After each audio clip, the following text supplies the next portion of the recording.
کانگریس اقتدار میں۔ صوبائی خود مختاری کے قیام کے بعد جو پہلے انتخابات ہوئے ان میں کانگریس بھاری اکثریت سے جیتی۔ بڑے صوبوں میں سے 5 میں اسے مکمل اکثریت مل گئی اور 4 صوبوں میں وہ اکیلی سب سے بڑی پارٹی تھی۔ صرف پنجاب اور سندھ میں ایسا ہوا کہ کانگریس کو نسبتاً ایسی کامیابی نہیں مل سکی۔ کانگریس کی اس کامرانی کو ہمیں اس حقیقت کے مقابلے میں رکھ کر دیکھنا چاہیے کہ ابتدا میں تو وہ چناؤ لڑنے سے ہی جھجک رہی تھی۔ 1935 کے گورنمنٹ آف انڈیا ایکٹ میں مکمل صوبائی خود مختاری کا لحاظ رکھا گیا تھا، لیکن اس مرہم میں ایک مکھی بھی چھپی ہوئی تھی۔ گورنروں کو یہ خصوصی اختیارات سونپے گئے تھے کہ وہ ایمرجنسی کا نفاذ کر سکتے ہیں، اور ایک بار ایسا کرتے ہی انہیں یہ حق مل جاتا تھا کہ آئین کو معطل کر دیں اور تمام اختیارات پر قابض ہو جائیں۔ چنانچہ صوبوں میں جمہوریت اسی وقت تک چل سکتی تھی جب تک کہ گورنر اس کی اجازت دیں۔ جہاں تک مرکزی حکومت کا تعلق ہے، صورتحال خراب تر تھی۔ یہاں اس بات کی کوشش کی جا رہی تھی کہ 2 عملی کے اصول کو جو صوبوں میں پہلے ہی بدنام ہو چکا تھا نئے سرے سے بروئے کار لایا جائے۔ اس طرح نہ صرف یہ کہ مرکزی حکومت ایک کمزور وفاق بن جاتی تھی، اس کا جھکاؤ والیان ریاست اور مفاد پرستوں کی طرف بھی ہو جاتا تھا۔ ان سے عام طور پر یہی توقع کی جاتی تھی کہ یہ ملک کے انگریز حکمرانوں کا ساتھ دیں گے۔ اسی لیے یہ واقعہ حیران کن نہیں ہے کہ کانگریس جو ملک کی مکمل آزادی کے لیے جدوجہد کر رہی تھی، اس کے لیے یہ انتظام قابل قبول نہیں تھا۔ مرکزی حکومت کے لیے جس قسم کا وفاق تجویز کیا گیا، کانگریس نے صاف لفظوں میں اس کی مذمت کی۔ بہت دنوں تک کانگریس ورکنگ کمیٹی صوبائی خود مختاری کو تسلیم کرنے کے بھی خلاف رہی۔ میرا بہرحال یہ خیال تھا کہ انتخابات کا بائیکاٹ کرنا غلط ہوگا۔ اگر کانگریس یہ کر بیٹھی تو کم پسندیدہ عناصر مرکزی اور صوبائی مجالس قانون ساز پر قابض ہو جائیں گے اور ہندوستانی عوام کے ترجمان بن جائیں گے۔ اس سے قطع نظر انتخابات کی مہم عوام کو ہندوستانی سیاست کے بنیادی اصولوں کا درس دینے کا ایک شاندار موقع بھی فراہم کرتی تھی۔ بالآخر یہ نقطہ نظر جس کی نمائندگی میں کر رہا تھا تسلیم کر لیا گیا اور کانگریس انتخابات میں شریک ہوئی، جس کے نتائج کی طرف میں پہلے ہی اشارہ کر چکا ہوں۔ اب کانگریس کی قیادت میں نئے اختلافات رونما ہوئے۔ ایسے لوگ جنہوں نے انتخابات میں حصہ لیا تھا، ان کا ایک حصہ اب اس بات کی مخالفت کر رہا تھا کہ کانگریس کے نامزدگان اقتدار ہاتھ میں لیں۔ ان کی دلیل یہ تھی کہ چونکہ خصوصی اختیارات گورنروں کے لیے محفوظ ہیں، اس لیے صوبائی خود مختاری ایک مسخرہ پن ہے۔ اس طرح کانگریسی وزارتوں کا انحصار گورنروں کی رضا پر ہے۔ اگر کانگریس اپنے انتخابی وعدوں کو پورا کرنا چاہتی ہے تو گورنر سے اس کا تصادم ناگزیر ہوگا۔ اسی لیے ان کی حجت یہ تھی کہ کانگریس کو مجلس قانون ساز میں رہ کر آئین کو توڑنے کی کوشش کرنی چاہیے۔ اس مسئلے پر بھی ہم میں سے کچھ لوگ مختلف نقطۂ نظر رکھتے تھے، اور ہمارا کہنا یہ تھا کہ صوبائی حکومتوں کو جو اختیارات دیے گئے ہیں انہیں پوری طرح بروئے کار لانا چاہیے۔ اگر گورنر سے تصادم کی کوئی صورت پیدا ہو تو اس کا سامنا موقع و محل کے تقاضوں کے مطابق کیا جانا چاہیے۔ اپنے اقتدار کا حقیقی استعمال کیے بغیر کانگریس کے پروگرام کو چلایا نہیں جا سکے گا۔ دوسری طرف اگر کسی مقبول عام مسئلے کو لے کر کانگریسی وزارتوں کو سبکدوش ہونا پڑا تو اس سے عوام کے ذہنوں پر کانگریس کی گرفت مضبوط تر ہو جائے گی۔ ابھی یہ بحث جاری ہی تھی کہ تمام صوبوں میں انٹرم وزارتیں تشکیل دے دی گئیں۔ انہیں غیر کانگریسی یا بعض صورتوں میں کانگریس مخالف عناصر نے تشکیل دیا تھا۔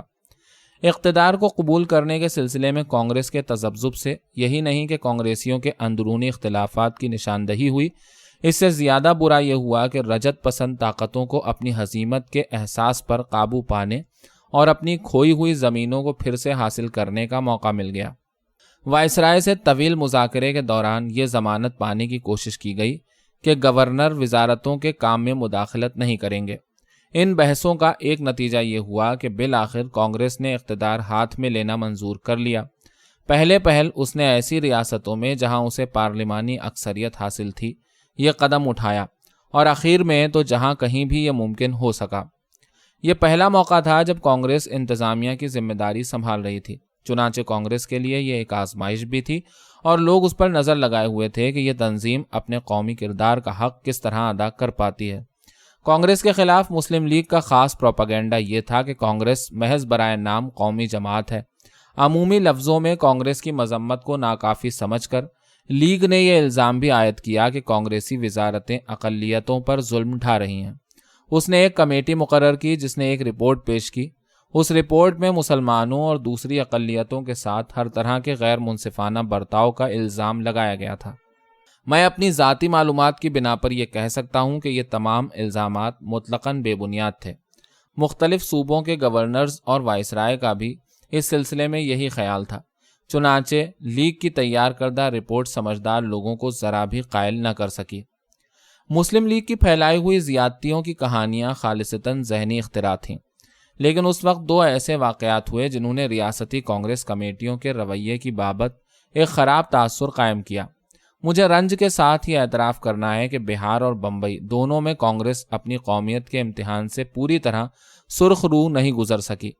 کانگریس کا فروغ ایک قومی تنظیم کے طور پر ہوا تھا اور اسے یہ موقع فراہم کیا گیا تھا کہ مختلف فرقوں کے لوگوں کی قیادت کر سکے۔ چنانچہ بمبئی میں مسٹر نریمان مقامی کانگریس کے مسلمہ لیڈر تھے۔ جب صوبائی حکومت کی تشکیل کا سوال اٹھا تو عام توقع یہ تھی کہ اپنے مرتبے اور ریکارڈ کی بنا پر مسٹر نریمان سے قیادت سنبھالنے کو کہا جائے گا۔ اس کا بہرنو یہ مطلب ہوتا کہ کانگریس اسمبلی پارٹی کے اراکین میں گرچہ ہندوؤں کی اکثریت ہے لیکن ایک پارسی کو وزیر اعلیٰ بنایا جائے گا۔ سردار پٹیل اور ان کے ساتھی اس صورتحال کو قبول نہیں کر سکے اور انہوں نے سوچا کہ اس اعزاز سے کانگریس کے ہندو حمایتوں کو محروم کرنا ان کے ساتھ بے انصافی ہوگی۔ چنانچہ مسٹر بی جی کھیر سامنے لائے گئے اور انہیں بمبئی میں کانگریس اسمبلی پارٹی کا لیڈر منتخب کیا گیا۔ اس فیصلے کے سلسلے میں مسٹر نریمان کا پریشان ہونا فطری تھا۔ انہوں نے کانگریس ورکنگ کمیٹی کے سامنے یہ سوال اٹھایا۔ اس وقت جواہر لال صدر تھے اور فرقہ وارانہ عصبیت سے ان کی مکمل آزادی کے پیش نظر بہتوں کو امید تھی کہ وہ نریمان کے ساتھ ہونے والی بے انصافی کا تدارک کریں گے۔ بدقسمتی سے یہ نہیں ہو سکا۔ جواہر لال جانتے تھے کہ لوگ انہیں سردار پٹیل کے ایک نقاد اور مخالف کے طور پر دیکھتے ہیں، لیکن انہوں نے ایسا کوئی کام کرنا پسند نہیں کیا جو سردار پٹیل کے دوستوں کو ان پر یعنی جواہر لال پر اعتراض کا موقع مہیا کر سکے۔ اسی لیے انہوں نے پٹیل کو خوش رکھنے کی کوشش کی اور نریمان کی اپیل مسترد کر دی۔ ایسا محسوس ہوتا تھا کہ وہ اس بات کو ثابت کرنا چاہتے ہیں کہ اپنی مدت کار میں سردار پٹیل پر وہ کوئی الزام یا تہمت نہیں آنے دیں گے۔ نریمان کو جواہر لال کے رویے پر حیرانی ہوئی، خاص طور پر اس لیے کہ جواہر لال نے ان کے ساتھ سختی کا انداز اختیار کیا اور ورکنگ کمیٹی کی میٹنگ میں ان کو ڈانٹ کر خاموش رکھنے کی کوشش کی۔ نریمان نے گاندھی جی کی طرف رجوع کیا اور کہا کہ وہ اپنا معاملہ گاندھی جی کے سپرد کر دیں گے۔ گاندھی جی صبر کے ساتھ سنتے رہے اور یہ ہدایت دی کہ کسی غیر جانبدار شخص کے ذریعے سردار پٹیل کے خلاف الزام کی چھان بین کرائی جائے۔ چونکہ نریمان خود پارسی تھے، سردار پٹیل اور ان کے دوستوں نے سمجھایا کہ انکوائری کا کام کسی پارسی ہی کو سونپا جائے۔ انہوں نے اپنی یہ چال بہت سوچ سمجھ کر تیار کی تھی اور مقدمہ اس طرح ترتیب دیا تھا کہ اصل معاملات صاف ظاہر نہ ہونے پائیں۔ مزید برآں انہوں نے مختلف طریقوں سے اپنے اثرات استعمال کیے تاکہ بیچارہ نریمان انکوائری کے شروع ہونے سے پہلے ہی مقدمہ ہار بیٹھے۔ آخرکار فیصلہ یہی ہوا کہ سردار پٹیل کے خلاف کوئی الزام ثابت نہیں ہے۔ کوئی بھی شخص جو اندر کی کہانی جانتا تھا اس فیصلے سے مطمئن نہیں ہوا۔ ہم سب کو پتا تھا کہ سردار پٹیل کے فرقہ وارانہ مطالبات کی تشفی کے لیے سچائی کو قربان کر دیا گیا ہے۔ نریمان غریب کا دل ٹوٹ گیا اور ان کی پبلک لائف کا خاتمہ ہو گیا۔ ایسا ہی ایک قصہ بہار میں بھی ہوا۔ جس وقت انتخابات ہوئے، ڈاکٹر سید محمود صوبے کے سب سے بڑے لیڈر تھے۔ وہ آل انڈیا کانگریس کمیٹی کے ایک جنرل سیکرٹری بھی تھے اور اس طرح انہیں صوبے کے اندر بھی ایک حیثیت حاصل تھی اور باہر بھی۔ کانگریس کو جب مکمل اکثریت حاصل ہوئی تو یہ طے سمجھ لیا گیا کہ صوبائی خود مختاری کے تحت ڈاکٹر سید محمود کو لیڈر چن لیا جائے گا اور بہار کا وزیر اعلیٰ بنا دیا جائے گا۔ اس کے برخلاف ہوا یہ کہ سری کرشن سنہا اور انوگرہ نارائن سنہا جو مرکزی اسمبلی کے اراکین تھے انہیں بہار واپس بلا لیا گیا اور وزارت اعلیٰ کے لیے تیار کیا جانے لگا۔ ڈاکٹر راجندر پرساد نے بہار میں وہی رول ادا کیا جو سردار پٹیل نے بمبئی میں کیا تھا۔ بہار اور بمبئی میں بس یہ فرق رہا کہ جب سری کرشن سنہا نے حکومت کی تشکیل کی تو ڈاکٹر سید محمود کو بھی کابینہ میں ایک جگہ دے دی گئی۔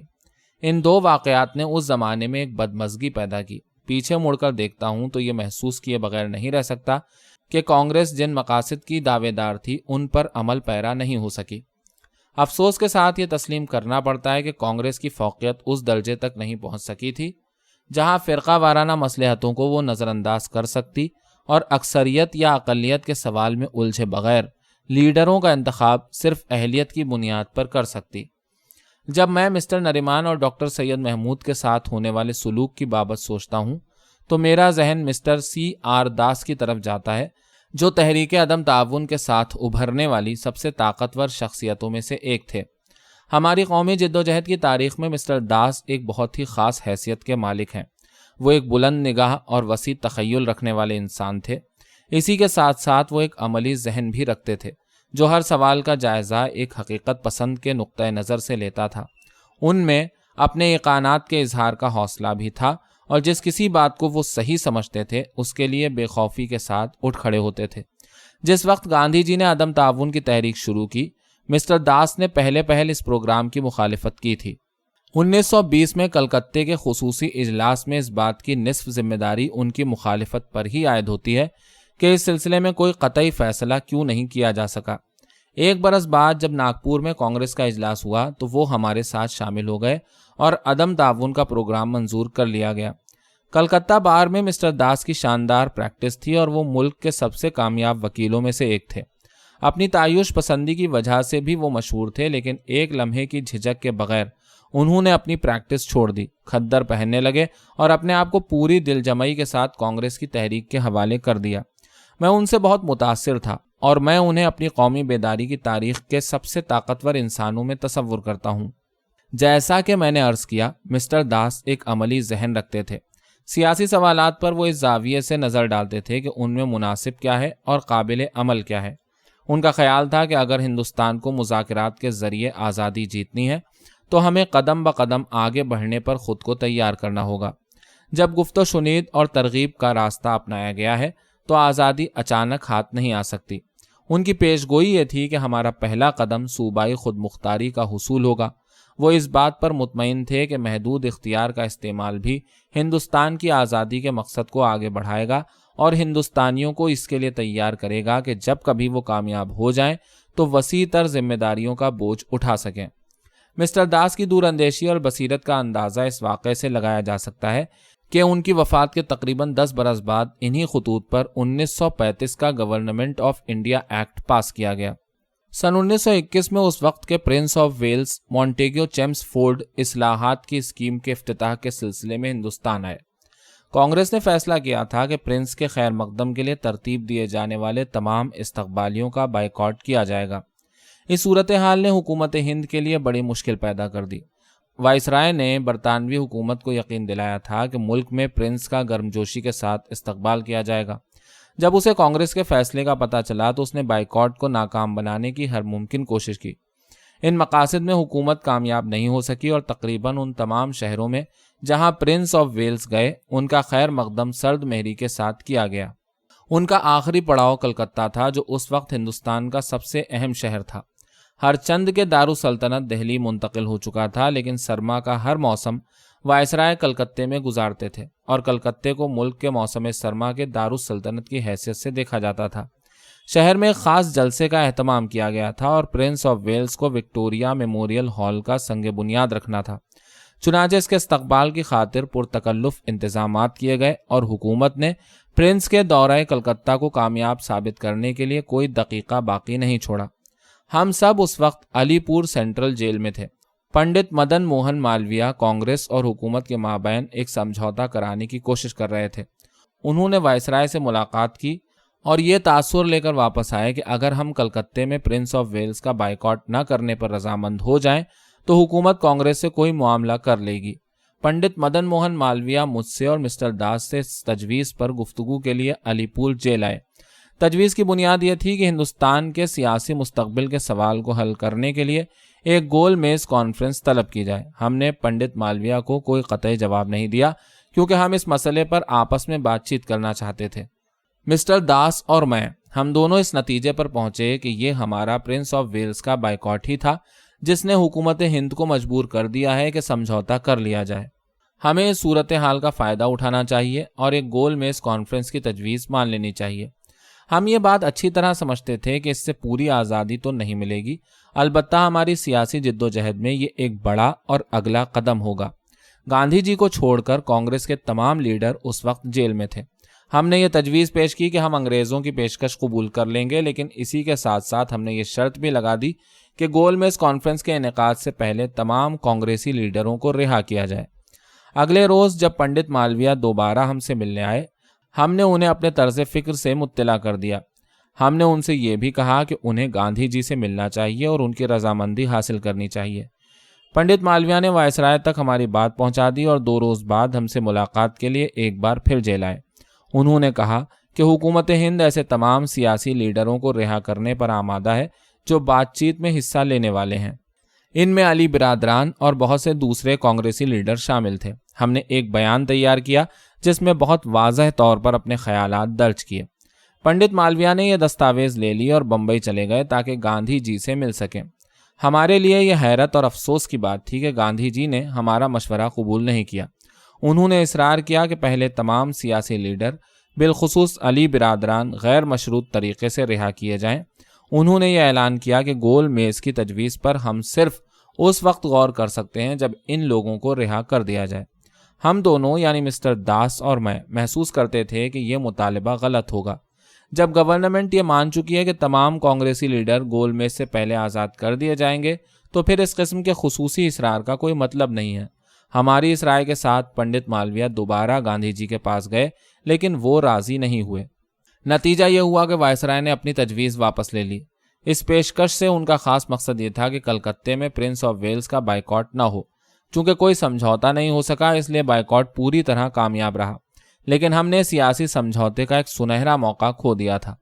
مسٹر داس نے اپنی ناپسندیدگی اور مایوسی کو راز میں نہیں رکھا۔ اس کے بعد گاندھی جی نے بمبئی میں ایک کانفرنس طلب کی جس کی صدارت سی شنکرن نائر کو کرنی تھی۔ گاندھی جی نے اس کانفرنس میں خود ہی ایک گول میز کانفرنس کی تجویز رکھی۔ ان کی شرطیں کم و بیش وہی تھیں جو اس سے پہلے پنڈت مالویہ پیش کر چکے تھے۔ اس دوران میں پرنس آف ویلز ہندوستان سے جا چکے تھے اور حکومت کو اس تجویز سے اب کوئی دلچسپی نہیں رہ گئی تھی۔ انہوں نے گاندھی جی کی تجویز پر کچھ توجہ نہیں کی اور اسے یکسر مسترد کر دیا۔ مسٹر داس بہت جلال میں تھے اور کہتے تھے کہ گاندھی جی نے ساری صورتحال کا ستیہ ناش کر دیا ہے اور ایک بہت بڑی سیاسی غلطی کے مرتکب ہوئے ہیں۔ مجھے یہ ماننا پڑا کہ ان کی یہ رائے درست ہے۔ اب گاندھی جی نے چوری چورا واقعے کی بنیاد پر عدم تعاون کی تحریک کو معطل کر دیا۔ اس سے سیاسی حلقوں میں ایک شدید سیاسی رد عمل پیدا ہوا اور ملک بھر میں کم حوصلگی کی فضا پھیل گئی۔ حکومت نے صورتحال کا پورا فائدہ اٹھایا اور گاندھی جی کو گرفتار کر لیا۔ انہیں 6 مہینے کی قید ہوئی اور عدم تعاون کی تحریک رفتہ رفتہ معدوم ہوتی گئی۔ مسٹر داس تقریباً ہر روز مجھ سے صورتحال پر گفتگو کیا کرتے تھے۔ انہیں یقین تھا کہ تحریک کو واپس لے کر گاندھی جی نے بہت بڑی بھول کی ہے۔ اس نے سیاسی کارکنوں کے حوصلے اس درجہ پست کر دیے تھے کہ عوام میں اب پھر سے جوش پیدا کرنے کے لیے کئی برس کی مدت درکار تھی۔ علاوہ ازیں مسٹر داس کا خیال یہ بھی تھا کہ گاندھی جی کے 2 ٹک طریقے ناکام ثابت ہو چکے ہیں، اس لیے وہ سمجھتے تھے کہ عوام کے حوصلوں کی بحالی کے لیے ہمیں اب دوسرے طریقے اختیار کرنے ہوں گے۔ وہ اس حق میں نہیں تھے کہ بس انتظار کیا جائے اور یہ دیکھا جائے کہ کب حالات بہتر ہوتے ہیں۔ وہ ایک متبادل پروگرام میں یقین رکھتے تھے اور کہتے تھے کہ موجودہ صورتحال میں ہمیں براہ راست اقدامات ترک کر دینے چاہیے اور اپنی سیاسی لڑائی مجالس قانون ساز کے اندر رہ کر لڑنی چاہیے۔ گاندھی جی کے اثر میں آ کر کانگریس نے سن 1921 میں ہونے والے انتخابات کا بائیکاٹ کیا تھا۔ مسٹر داس نے اعلان کیا کہ سن 1924 میں ہمیں مجالس قانون ساز پر قبضے کی تیاری کرنی چاہیے اور انہیں اپنے سیاسی مقاصد کے فروغ کی خاطر کام میں لانا چاہیے۔ مسٹر داس کو امید تھی کہ کانگریس کے تمام سرگرم لیڈر ان کے اس تجزیہ اور تجویز سے اتفاق کریں گے۔ مجھے خیال ہوا کہ وہ ضرورت سے زیادہ پر امید ہیں، لیکن میں ان سے اس بات پر متفق تھا کہ جب وہ رہا کر دیے جائیں تو انہیں دوستوں سے مشورہ کرنا چاہیے اور ملک کے لیے ایک نیا لائحہ عمل ترتیب دینا چاہیے۔ مسٹر داس اس وقت رہا ہوئے جب گیا کانگریس ہونے کو تھی۔ مجلس استقبالیہ نے انہیں صدر منتخب کیا اور داس نے یہ سوچا کہ وہ ملک کو اپنے پروگرام کے مطابق چلا سکتے ہیں۔ یہ دیکھ کر حکیم اجمل خان، پنڈت موتی لال نہرو اور سردار ولبھ بھائی پٹیل ان کے رویے سے اتفاق کرتے ہیں، ان کا حوصلہ اور بڑھ گیا۔ اپنے استقبالیہ خطبے میں مسٹر داس نے تجویز رکھی کہ کانگریس کو کونسل میں داخلے والا پروگرام قبول کر لینا چاہیے اور اپنی سیاسی جد و جہد مجالس قانون ساز کے اندر تک لے جانی چاہیے۔ گاندھی جی اس وقت جیل میں تھے۔ کانگریس کے ایک حلقے نے، جس کی قیادت شری راج گوپال آچاری کر رہے تھے، مسٹر داس کی مخالفت کی۔ ان کا خیال تھا کہ اگر براہ راست اقدام کو ترک کر دیا گیا اور داس کا پروگرام منظور کر لیا گیا تو اس سے حکومت یہ نتیجہ نکالے گی کہ گاندھی جی کی لیڈرشپ مسترد کر دی گئی ہے۔ میں نہیں سمجھتا کہ شری راج گوپال آچاری کی یہ تعبیر درست تھی۔ مسٹر داس حکومت سے مفاہمت کے چکر میں نہیں تھے، بلکہ صرف یہ چاہتے تھے کہ سیاسی جدوجہد کا سلسلہ دوسرے میدانوں تک پھیل جائے۔ انہوں نے تفصیل سے اس امر کی وضاحت کی، لیکن کانگریس کے عام ہمنواؤں کو قائل کرنے میں کامیاب نہیں ہو سکے۔ شری راج گوپال آچاری، ڈاکٹر راجندر پرساد اور دوسروں نے مخالفت کی اور ان کی تجویز کو ناکام بنا دیا۔ گیا کانگریس دو حصوں میں بٹ گئی اور مسٹر داس نے استعفیٰ دے دیا۔ کانگریسیوں کی ساری طاقت اب دونوں گروپوں کی باہمی کشمکش میں صرف ہونے لگی، جن میں ایک گروپ تبدیلی کا حامی پرو چینجرز کہلاتا تھا اور دوسرا تبدیلی کا مخالف یعنی نو چینجرز۔ اگلے 6 مہینے بعد میں جیل سے باہر آیا۔ میں نے دیکھا کہ کانگریس ایک شدید بحران سے دوچار ہے۔ انگریزوں کے خلاف جدوجہد کی بجائے تمام کانگریسیوں کی توانائی آپسی جنگ و جدل کی نظر ہوئی جا رہی ہے۔ مسٹر داس، پنڈت موتی لال اور حکیم اجمل خان تبدیلیوں کے حامی کیمپ کی قیادت کر رہے تھے۔ راجا جی، سردار پٹیل اور راجندر پرساد تبدیلی کی مخالفت کرنے والوں یعنی نو چینجرز کے ترجمان تھے۔ دونوں گروپ مجھے اپنے ساتھ شامل کرنا چاہتے تھے، لیکن میں نے خود کو کسی بھی کیمپ سے مکمل اتفاق کی اجازت نہیں دی۔ میں دیکھ رہا تھا کہ یہ اندرونی اختلافات خطرناک ہیں اور اگر بروقت روکے نہیں گئے تو کانگریس کو توڑ کر رکھ دیں گے۔ اسی لیے میں نے دونوں کیمپوں سے باہر رہنے کا فیصلہ کیا اور اپنی ساری توجہ سیاسی جدوجہد پر مبذول کرنے کی کوشش کی۔ یہ کہتے ہوئے مجھے خوشی ہو رہی ہے کہ میں اپنی کوششوں میں کامیاب رہا۔ دہلی میں کانگریس کا ایک خاص اجلاس ہوا اور دونوں گروپوں کی رضامندی سے مجھے صدر منتخب کر لیا گیا۔ اپنے صدارتی خطبے میں میں نے اس واقعے پر زور دیا کہ ہمارا اصل مقصد ملک کی آزادی ہے۔ سن 1919 سے ہم براہ راست اقدامات کے پروگرام پر عمل پیرا ہیں اور اس سے خاطر خواہ نتائج برآمد ہوئے ہیں۔ اگر اب ہم میں سے کچھ لوگ یہ محسوس کرتے ہیں کہ ہمیں اپنی لڑائی مجالس قانون ساز کے اندر تک لے جانی چاہیے تو کوئی وجہ نہیں کہ ہم اپنے گزشتہ فیصلے سے سختی کے ساتھ چپکے رہیں۔ جب تک ہمارا مقصد ایک ہے، ہر گروپ کو وہ پروگرام اختیار کرنے کی آزادی ہونی چاہیے جسے وہ سب سے بہتر سمجھتا ہے۔ دہلی کانگریس کا فیصلہ یہ تھا کہ تبدیلی کے حامی اور تبدیلی کے مخالف دونوں کو اپنے اپنے پروگرام کے مطابق عمل کی آزادی ہونا چاہیے۔ ڈاکٹر راجندر پرساد، شری راج گوپال آچاری اور ان کے ساتھیوں نے تعمیری پروگرام ہاتھ میں لیا۔ Mister C R Das, Pandit Moti Lal اور حکیم اجمل خان نے سوراج پارٹی کی داغ بیل ڈالی اور الیکشن لڑنے کا فیصلہ کیا۔ ملک کے طول و عرض میں ان کے اس اقدام نے بے پناہ جوش و خروش پیدا کر دیا۔ تمام صوبائی اور اسی کے ساتھ ساتھ مرکزی اسمبلیوں میں سوراج پارٹی کی قیادت بہت سونے مان لی۔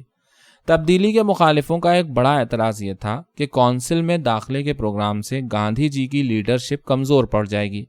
واقعات نے ثابت کر دیا کہ ان کا یہ خیال غلط تھا۔ مرکزی مجلس قانون ساز میں سوراج پارٹی نے یہ قرارداد پیش کی کہ گاندھی جی کو فوراً رہا کیا جائے۔ حکومت اس اقدام سے متاثر ہوئی اور اس کے جلد ہی بعد گاندھی جی رہا کر دیے گئے۔ میں یہ بتا چکا ہوں کہ مرکزی اور اسی کے ساتھ ساتھ صوبائی مجالس قانون ساز میں سوراج پارٹی کے مقلدوں میں زبردست اضافہ ہو گیا تھا۔ شاید اس کا نمایاں ترین کارنامہ مسلمانوں کے لیے محفوظ نشستوں کے حصول میں کامیاب ہونا تھا۔ رائے دہندگان بالعموم فرقہ پرست تھے اور صرف مسلمان ووٹروں نے مسلمان نمائندوں کو مجالس کے لیے جتایا تھا۔ اسی لیے مسلم لیگ اور دوسری فرقہ پرست جماعتیں مسلمانوں کے ہراس کو ہوا دینے میں کامیاب ہوئیں اور عام طور پر فرقہ وارانہ ذہنیت رکھنے والے امیدواروں کی حمایت کی۔ مسٹر داس بنگال کے مسلمانوں کی تشویش اور وسوسوں پر قابو پانے میں کامیاب ہوئے اور ان کے یعنی مسلمانوں کے لیڈر مان لیے گئے۔ جس طریقے سے انہوں نے بنگال کے فرقہ وارانہ مسئلے کو حل کیا وہ یادگار رہے گا اور اسے آج بھی اپنے لیے ایک مثال بنانا چاہیے۔ بنگال میں مسلمان اکثریتی فرقے کی حیثیت رکھتے تھے، لیکن مختلف وجوہ کی بنا پر تعلیمی اور سیاسی اعتبار سے وہ پسماندہ تھے۔ پبلک لائف یا سرکاری نوکریوں میں انہیں بمشکل کوئی جگہ مل سکی تھی، گرچہ آبادی میں ان کا تناسب 50% سے زیادہ تھا، مگر سرکاری ملازمتوں میں مشکل سے 30% ان کے ہاتھ آئی تھی۔ مسٹر داس زبردست حقیقت شناس تھے اور جلد ہی انہوں نے سمجھ لیا کہ یہ مسئلہ اصل میں اقتصادی ہے انہوں نے محسوس کیا کہ تا وقت کے مسلمانوں کو اپنے معاشی مستقبل کی بابت ضروری تحفظات نہیں دیے جائیں گے، ان سے یہ توقع نہیں کی جا سکتی کہ وہ دل سے کانگریس کے ساتھ ہوں گے۔ اسی لیے انہوں نے ایک اعلان کیا جس نے صرف بنگال ہی نہیں بلکہ ہندوستان کو حیران کر کے رکھ دیا۔ ان کا اعلان یہ تھا کہ بنگال میں حکومت کی باغ ڈور جب کانگریس کے ہاتھ میں آ جائے گی تو اس وقت تک جب تک کہ اپنی آبادی کے تناسب سے وہ مناسب نمائندگی نہ حاصل کر لیں، تمام نئے تقررات میں سے 60% مسلمانوں کے لیے محفوظ رہیں گے۔ کلکتہ کارپوریشن کے معاملے میں وہ اس سے بھی آگے بڑھ گئے اور ایسی ہی شرطوں پر 80% نئے تقررات کو محفوظ کرنے کی پیشکش کی۔ انہوں نے اس امر کی نشاندہی کی کہ جب تک پبلک لائف اور ملازمتوں میں مسلمانوں کی نمائندگی مناسب نہیں ہو جاتی، بنگال میں صحیح جمہوریت نہیں لائی جا سکتی۔ ایک بار یہ نابرابری ختم ہو جائے تو مسلمان مساوی شرطوں پر مقابلے کے اہل ہو جائیں گے اور پھر کسی خصوصی تحفظ یعنی ریزرویشن کی ضرورت نہیں رہ جائے گی۔ اس جسارت آمیز اعلان نے بنگال کانگریس کو اس کی بنیادوں تک کپکپا کر رکھ دیا۔ بہت سے کانگریسی لیڈروں نے شدت آمیز طریقے سے اس کی مخالفت کی اور مسٹر داس کے خلاف ایک مہم شروع کر دی۔ ان پر موقع پرستی یہاں تک کہ مسلمانوں کے تئیں جانبداری کا الزام لگایا گیا، لیکن وہ ایک چٹان کی طرح ثابت قدم رہے۔ انہوں نے پورے صوبے کا دورہ کیا اور اپنا نقطہ نظر ہندوؤں اور مسلمانوں دونوں کو یکساں طور پر سمجھایا۔ ان کے مقصد میں اتنا خلوص اور ایسی طاقت تھی کہ بالآخر بنگال کانگریس کو ان کا نقطہ نظر قبول کرنا پڑا۔ بنگال اور باہر کے مسلمانوں پر ان کے رویے کا گہرا اثر پڑا۔ مجھے یقین ہے کہ اگر قبل از وقت ان کا انتقال نہ ہو جاتا تو انہوں نے ملک میں ایک نیا ماحول پیدا کر دیا ہوتا۔ یہ بڑے افسوس کی بات ہے کہ ان کی وفات کے بعد ان کے مقلدوں میں سے کچھ نے ان کے رویے پر حملے کیے اور ان کے اعلان کو مسترد کر دیا گیا۔ نتیجہ یہ ہوا کہ بنگال کے مسلمان کانگریس سے دور ہوتے گئے اور تقسیم کا پہلا بیج بویا گیا۔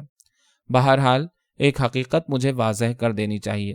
بہار اور بنگال کی صوبائی کانگریس کمیٹیوں نے ڈاکٹر سید محمود اور مسٹر نریمان کو مقامی قیادت سے محروم رکھ کر غلطی کی تھی، اور ورکنگ کمیٹی اتنی مضبوط نہیں تھی کہ اس غلطی کا تدارک کر سکے۔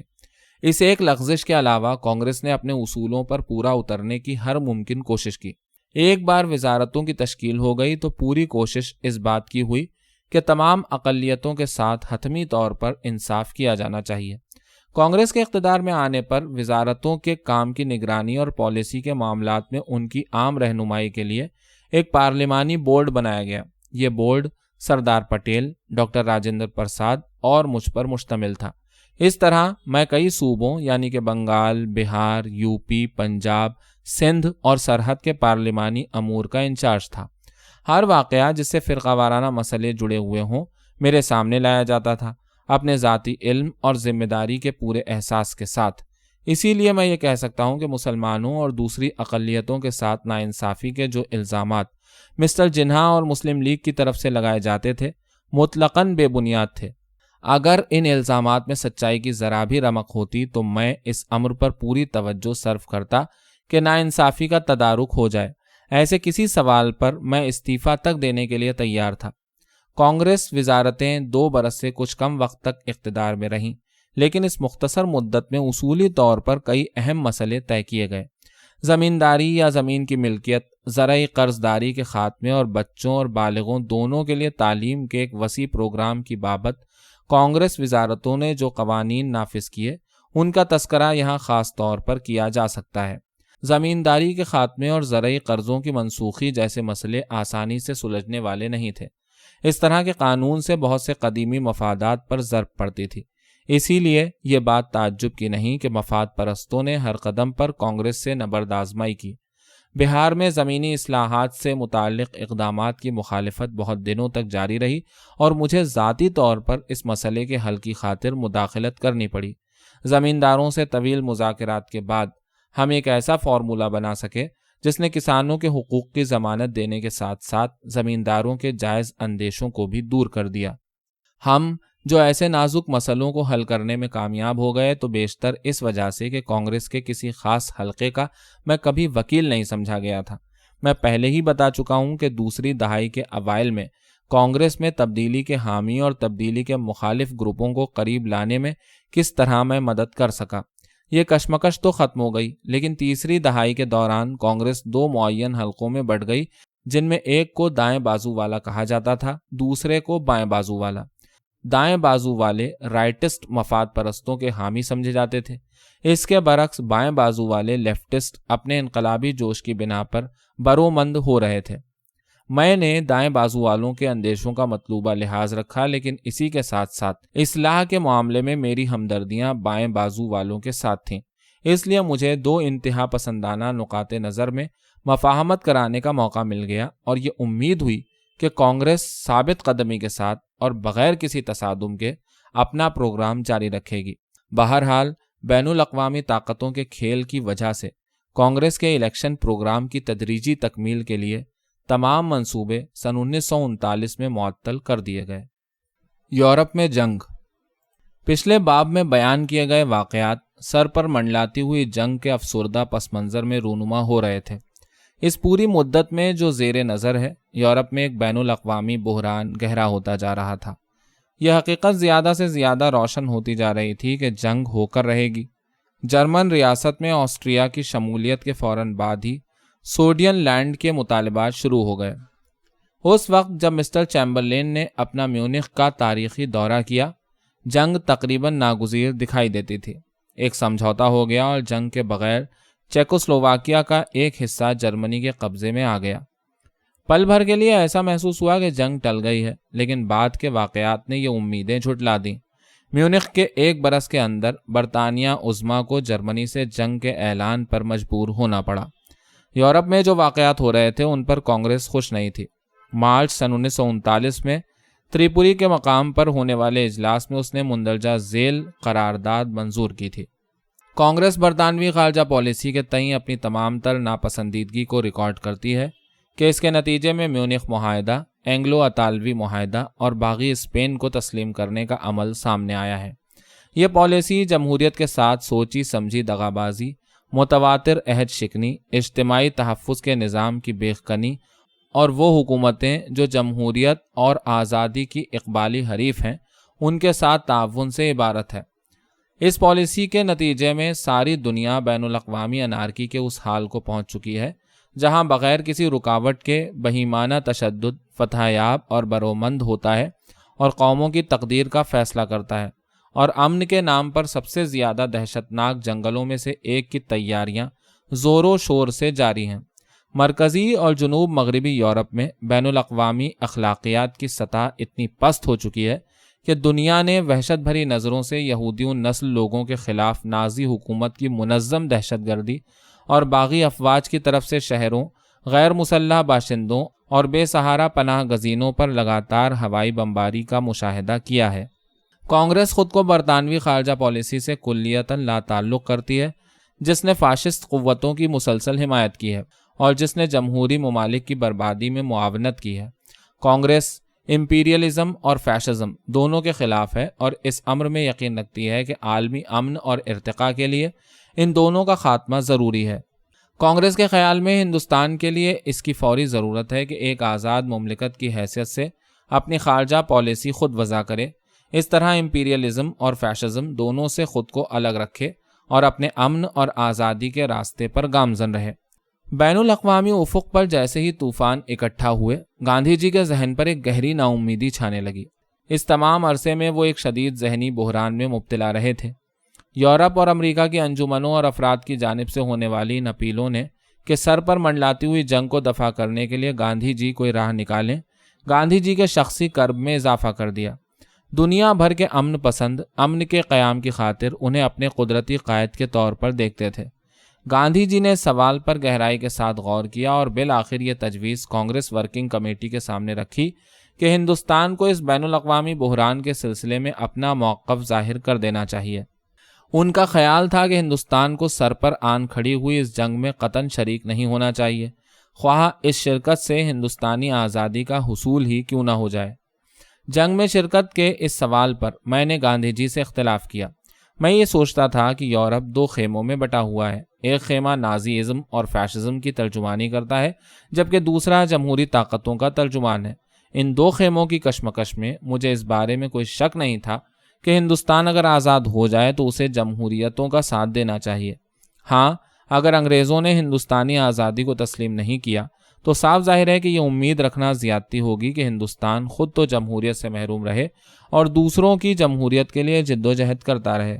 اس صورتحال میں ہندوستان کو عدم تعاون سے کام لینا چاہیے اور برطانوی حکومت کی جنگی کوششوں میں اس کی بھی کوئی مدد نہیں کرنی چاہیے۔ جیسا کہ دوسرے معاملات میں ہوا تھا، اس معاملے میں بھی کانگریس ورکنگ کمیٹی بٹی ہوئی تھی۔ سچ تو یہ ہے کہ بعض اراکین کا ذہن صاف نہیں تھا۔ پنڈت جواہر لال بہرحال یہ سمجھتے تھے کہ اگر گاندھی جی کی پالیسی اپنے منطقی نتیجے تک اختیار کر لی گئی تو وہ ہمیں ایک ایسی مشکل میں ڈال دے گی جس کا کوئی حل نہیں ہے۔ اسی لیے وہ لوگ ایک شش و پنج میں مبتلا تھے اور کانگریس ورکنگ کمیٹی نے اس مسئلے پر غور و خوض تو کیا مگر کسی فیصلے تک نہیں پہنچ سکی۔ ادھر کانگریس تذبذب میں مبتلا تھی کہ اعلان جنگ کے فوراً بعد ہی ہندوستان میں ایک بحران پھٹ پڑا جب برطانیہ نے 3 ستمبر 1939 کو جرمنی کے خلاف جنگ کا اعلان کیا تو دولت متحدہ کے تمام اراکین سے بھی یہی کرنے کی اپیل کی۔ ڈومینین پارلیمنٹس نے اپنے اجلاس بلائے اور جنگ کا اعلان کر دیا۔ ہندوستان کے معاملے میں وائسرائے نے مرکزی مجلس قانون ساز سے مشورے کی رسم تک ادا کیے بغیر اپنے طور پر ہی جرمنی سے جنگ کا اعلان کر دیا۔ وائسرائے کے اس اقدام نے اگر مزید ثبوت درکار تھا تو نئے سرے سے یہ بات ثابت کر دی کہ برطانوی حکومت ہندوستان کو اپنی مرضی کے غلام کے طور پر دیکھتی ہے اور ہندوستان کے اس حق کو تسلیم کرنے پر آمادہ نہیں ہے کہ ہندوستان اپنی راہ کا فیصلہ اپنے لیے خود کرے۔